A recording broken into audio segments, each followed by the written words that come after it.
ফ্যাসিবাদ নিয়ে তারা এখনো চিন্তা ভাবনা করছে যে ফ্যাসিবাদ ফিরে আসবে কিনা।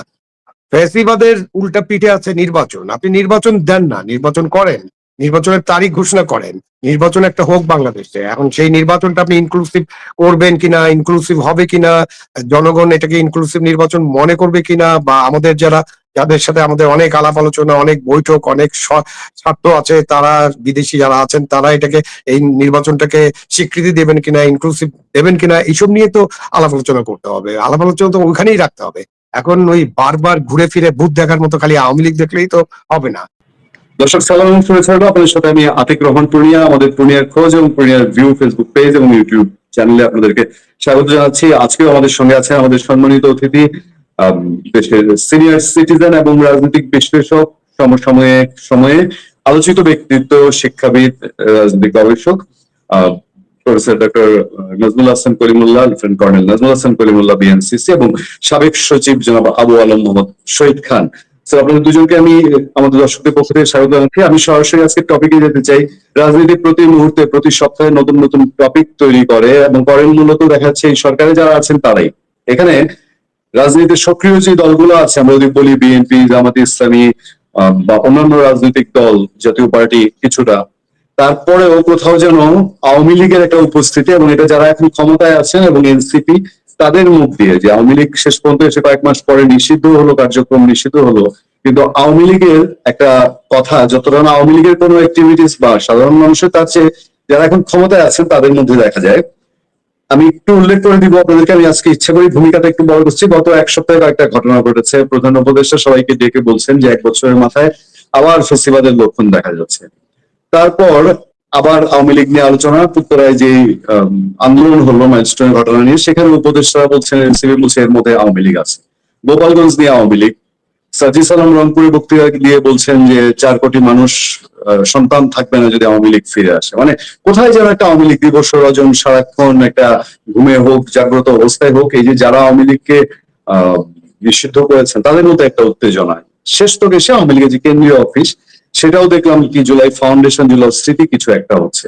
তো এই যে না থেকেও হঠাৎ আওয়ামী লীগ, এইটা কেন হঠাৎ করে তাদের মুখে এক সপ্তাহে এতবার? আমি প্রথমে আজকে একটু আবু আলম শহীদ খান স্যারের সঙ্গে যেতে চাই স্যারের কাছে, যে এটা আপনি কিভাবে দেখছেন, যেমন আবু আলম শহীদ খান। আওয়ামী লীগ আছে, আওয়ামী লীগ নাই, এর মধ্যেই তো আমরা আছি। তো আওয়ামী লীগ আছে, এটা ওই যারা কথা বলছেন সরকারি দল বা এনসিপি অথবা উপদেষ্টা পরিষদ, যখন পুরানো উপদেষ্টা কার সাথে সভা করছেন, তখন যেহেতু ফেসিবাদের পুনরুত্থান বা ফেসিবাদ ফিরে আসছে, বিভিন্ন আন্দোলনে আওয়ামী লীগের লোকজন, ছাত্রলীগের লোকজন, নিষিদ্ধ ছাত্রলীগের লোকজন ঢুকে পড়ছে, এটা তো তাদের মুখ দিয়েই প্রচার হচ্ছে। সুতরাং এই যে আওয়ামী লীগের যে সমর্থন, জনসমর্থন, সেটা তো আমরা কেউই অস্বীকার করতে পারবো না। সেটা একসময় 45-46% ছিল, এবং 2009 নির্বাচনে 48% ছিল শুধু এককভাবে আওয়ামী লীগের। এবং আওয়ামী লীগের যে জনপ্রিয়তা ছিল সেটা তো কেউ অস্বীকার করতে পারবে না। তো এখন আওয়ামী লীগের সরকার চালানোর মধ্যে তাদের যে ত্রুটি বিচ্যুতি, তাদের বল প্রয়োগ, তাদের নানান অপরাধী কর্মকাণ্ড বা অনেক কিছু, যেটা নিয়ে অনেক বড় আলোচনা অনেকেই করতে পারবেন। তো সেই আলোচনায় না গেলেও তাদের যে ব্যাপক কর্মী সমর্থক আছে, তারা তো দেশ থেকে উড়ে যাননি। আর দেশ ত্যাগ করেছেন এরকম নেতার সংখ্যা বা কর্মীর সংখ্যা কত হতে পারে? 1000, 2000। তা আমরা যদি 40% জায়গায় তাদেরকে এখন কমিয়ে 30%, 25%, এমনকি 20% যদি কেউ নামিয়ে দেয়, আমরা তো জানি না আসলে তাদের কর্মী সমর্থক কেমন আছেন, তাদের ভোট কেমন আছে। এখন তো আমরা বুঝতে পারবো না ভোটে যদি তারা না আসেন, বা ভোট যদি কখনো তাদেরকে দিয়ে না হয়। তো এখন তাদের যদি 20%ও নামিয়ে দেন, তাহলে 12 কোটি ভোটারের মধ্যে তাহলে প্রায় 3.5 কোটির চেয়ে একটু বেশি, 18 কোটি মানুষের মধ্যে 4 কোটির কাছাকাছি তাদের কর্মী সমর্থক আছে। সুতরাং এমন আহ, অবস্থায় নামানোর পরও যদি তাদের 3-4 কোটি মানুষের সমর্থন তাদের প্রতি থাকে বা সফট কর্নার থাকে, তারা একসময় এই দলটা করতেন, তারা এই দলটার জন্য নিবেদিত প্রাণ ছিলেন। তো এইরকম মানুষদেরকে আপনি একেবারে হুটহাট করে তো সবাইকে ডিলিট করে দিতে পারবেন না। সবার মন থেকে তো ডিলিট করে দেওয়া যাবে না। এবং আমি অনেকবার এই কথাটা বলেছি, আমি দৃঢ়ভাবে মনে করি যে কাউকে নির্মূল করা, কাউকে নিষিদ্ধ করা, কাউকে কোনো কিছু থেকে একেবারে মুছে ফেলার চেষ্টা কোনোদিনও সফল হয় না। নিষিদ্ধ করে কোনো কিছু হয় না। বাংলাদেশ এটার প্রমাণ হয়েছে। প্রমাণও বাংলাদেশে আছে, অন্য দেশে যাওয়ার দরকার নেই। যেমন জামাতে ইসলামীকে তো নিষিদ্ধ করা হয়েছিল, তাদের কর্মকাণ্ডকে নিষিদ্ধ করা হয়েছিল, তাদেরকে কাজ করতে দেওয়া হয়নি। তারপর জামাতে ইসলামীর এখনকার যে সমর্থন দেখেন, তাদের কর্মী সমর্থকরা যেভাবে জমায়েত হন, তাতে কি বোঝা যায় যে এই যে নিষিদ্ধ পিরিয়ডেও তারা সক্রিয়ভাবে ছিলেন এবং তারা আরো বিস্তৃত হয়েছেন। মুসলিম লীগকে আমরা যদি দেখি যে মুসলিম লীগ একটা দল যেটা পাকিস্তান সৃষ্টির জন্য অন্যতম প্রধান দল, সেই দলটা এখন খুঁজে পাওয়া যায় না। খুঁজে পাওয়া যায় না কেন? যে তারা পাকিস্তান সৃষ্টির পরে তারা পাঞ্জাবি শাসকদের অথবা পাকিস্তানি শাসকদের খপ্পরে পড়ে তারা এমন সব কর্মকাণ্ড করছে, জনগণ তাদেরকে পছন্দ করা থেকে বাদ দিয়ে দিয়েছে। মাত্র ৭ বছর পরে ৫৪ নির্বাচনে তাদের প্রায় জনগণই তাদের মন থেকে বাদ দিয়ে দিয়েছিল এবং তাদের পরবর্তী কর্মকাণ্ডের কারণে তারা জনগণের মন থেকে মুছে গেছেন। কাউকে যদি জনগণের মন থেকে মুছে দেওয়ার পদ্ধতি গণতান্ত্রিক না হয়, এটা যদি সরকারের ম্যানেজমেন্টের হয়, যে কোনো সরকার, সেটা দলীয় সরকার হোক, সেটা সামরিক সরকার হোক, এটা আধা সামরিক সরকার হোক, সেটা অন্তর্বর্তীকালীন সরকার হোক, তারা যদি সরকারি ম্যানেজমেন্টে কোনো দলকে মুছে দেওয়ার চেষ্টা করেন, সেটা খুবই জটিল একটা বিষয় হয়ে যাবে। এই জন্য তারা এখন এটা ওই যে কার্ল মার্কসের সেই ভূত দেখার মতো আর কি, যে এই ক্যাপিটালিজম সত্যটা এই সত্যটা কি স্যার ক্ষমতাসীন দল এনসিপি, বিএনপি বা বর্তমান সরকার তারা বুঝতে পারছে না? না, বুঝেই তো তারা কথা বলছে। তারা বুঝে বলেই তো আওয়ামী লীগকে এখনো কথা বলছে। তারা এখন আওয়ামী লীগকে জনগণের মন থেকে মুছে ফেলার জন্য এইসব কথা বলছে।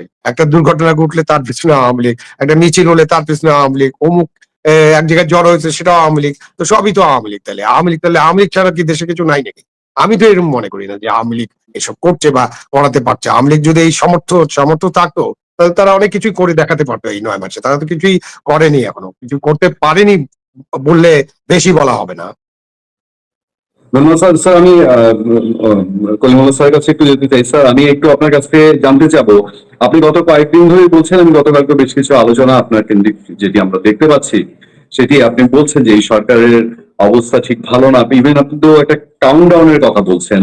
আমি যদি সরাসরি প্রশ্ন করি, আপনি এই জায়গায় সরাসরি উত্তর দিচ্ছেন মনে হয়, আমি যতটুকু জানি যে এই সরকার আসলে আর কতদিন কিভাবে চলছে, এখন সময়টা কিরকম? দেখুন, আমি একদম আওয়ামী লীগ করছি আপনার মতামত জানার আগে একটু এইটা জানতে চাই, দর্শকরা অপেক্ষা করছেন আপনার এই মতামতটুকু জানার জন্য, যেটা আপনি গত 2 দিন ধরে বলছেন। দেখুন, একেবারে ওষ্ঠাগত প্রাণ যাকে বলে, এরকম পরিস্থিতিতে বা পর্যায়ে যখন একটি রেজিম পৌঁছে যায়, তখন আউট অফ ডেসপারেশন একটা হলো ভূত দেখা শুরু করে, যেটার আহ, কিছুটা ইঙ্গিত আমাদের সমালোচক সম্মানীয় আবু শহীদ খান এর বিশ্লেষণে ফুটে উঠেছে। আর তার পাশাপাশি আপনার একটা কোরামিনে আহ, বা এই ধরনের প্রতিষেধকে যাওয়ার চেষ্টা করে। তো সম্ভবত অগাস্টের প্রথম সপ্তাহের মধ্যে প্রফেসর ইউনুস শেষ চেষ্টা হিসেবে নির্বাচনের তারিখ ঘোষণা করে দিতে পারে। এখন ওটা দিলে যেটা হবে, এটা একটা রিপেল এফেক্ট হবে। যারা আপনার রেজিম চেঞ্জ করতে চান তাদের জন্য এটা একটা থমকে যাওয়ার বার্তা হতে পারে। আবার সেটি আপনার রেজিম চেঞ্জকে ত্বরান্বিত করতে পারে। দ্বিবিধ আমরা ডেভেলপমেন্ট হয়তো দেখব। ধন্যবাদ। আপনি রিজিম চেঞ্জের কথা বলছেন বেশ কয়েকদিন, কেন বলছেন এটা? বা এটা এই সময়ে হতে যাচ্ছে, এটা আপনার কেন মনে হচ্ছে? বা কতটুকু সময়ের মধ্যে হচ্ছে বলে আপনার ধারণা, বা আপনার কাছে তথ্যসূত্র আছে সেই সম্পর্কে দেখুন, কিছু? আপনার সাধারণ সরলীকরণ সেই দৃষ্টিকোণ থেকে দেখলে জুলাই মাস হচ্ছে এনসিপির মাস, আর অগাস্ট হচ্ছে আওয়ামী লীগের মাস। এখন যত অগাস্ট ঘনিয়ে আসবে তত কিন্তু আপনার মোমেন্টামটা তৈরি হবে। আপনার মার্গারেট থ্যাচারের মতোই আমি বলবো যে নিষিদ্ধ করে আপনার কার্যকারিতা কখনো বন্ধ করা যায় না। তিনি যখন সম্মুখীন হয়েছিলেন এই দাবির যে ল্যান্ড মাইন বা গ্রেনেড এগুলো আপনার নিষিদ্ধ করে দিতে হবে, তিনি বলেছিলেন আমি যদি আইন করে নিষিদ্ধ ঘোষণা করিও, যাদের হাতে ওটা আছে তো ব্যবহার করে, আইন করে তো এটা ব্যবহার বন্ধ করা যাবে, পরিষ্কার। এই যে বক্তব্যটা সংবিধানযোগ্য। আয়রন লেডি দীর্ঘদিন ক্ষমতায় ছিলেন ব্রিটেনের, এবং আপনার থ্যাচারাইট চিলড্রেন যারা, তারা বেড়ে উঠেছে লম্বা সময় ধরে, তাদেরকে ইয়াপি। রাষ্ট্রপতির নেতৃত্বে নতুন সরকার গঠন হবে রাজমহলে। আমাদেরই এখানে যারা জুলাই অগাস্ট বিপ্লব সম্পন্ন করলেন, তাদেরই মতো একটা অ্যাংরি জেনারেশন, কোন অবস্থায় ডিপেন্ডেন্ট থাকতে চায় না এবং ইন্ডিপেন্ডেন্টলি নতুন নতুন এভিনিউ খুঁজে বের করার চেষ্টা করে। এখন যেহেতু ব্রিটেন গণতন্ত্রের সূতিকাগার এবং আপনার সেই দেশে লম্বা ঐতিহ্য আছে ডেমোক্রেটিক ফেব্রিক প্রসারিত করবার, আর আমাদের এখানে ঐতিহ্যটা দাঁড়িয়ে গেছে কিভাবে সংকুচিত করে ফেলা যায়, আপনার নন ডিসক্লোজারের সংস্কৃতি কিভাবে ইনস্টিটিউশনালাইজ করা যায়, অ্যাকাউন্টেবিলিটির যে মাজেজা সেটা অনুধাবন করতে অনেকেই ব্যর্থ। তো ফলে অনির্বাচিত সরকারের অধীনে থাকতে অনেকে পছন্দ করেন, অনেকে ভাবেন যে উর্দি পড়া লোকজন কেন এসে আমাদের শাসন করছে না, আপনার তারা land of the last resort ইত্যাদি।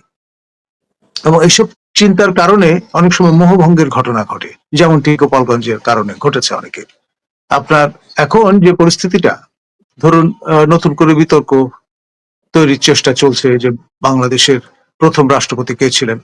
এখন ধরেন এই ধরনের বিষয় যখন ফোরফ্রন্টে নিয়ে আসবেন, তখনই কিন্তু দলগুলোর মধ্যে পক্ষে বিপক্ষে নানা রকমের যুক্তি তর্ক হাজির করার একটা প্রতিযোগিতা শুরু হয়ে যায় নেতাকর্মীদের মধ্যে। তো ফলে ধূম্রজাল যেটি তৈরি হয় সেটাতে সুবিধা হয় অনির্বাচিত সরকারের ক্ষমতায় আরো বেশি দিন থাকবার। তো এইরকম একটা দোলাচলের মধ্যে পড়ে বিশেষ করে এই দুর্ঘটনাটি, জঙ্গি বিমান সংশ্লিষ্ট দুর্ঘটনা সবার নজর খুলে দিয়েছে, এবং যে সচিবালয়ে হামলে পড়া, তারপর আপনার অবরুদ্ধ করে ফেলা উপদেষ্টাদের, এইগুলো যে বার্তাটি দিয়েছে তারা কিন্তু প্রমাদ গুনছে। এবং প্রফেসর ইউনূস খুব ভালো মার্কেটিং এবং প্যাকেজিং বোঝেন। তিনি বুঝে ফেলেছেন যে তার সময় কিন্তু শেষ। সবাই খুব খুশি হবেন যদি ডিসেম্বরের মধ্যে তিনি নির্বাচন করে ফেলেন ফেব্রুয়ারির বদলে।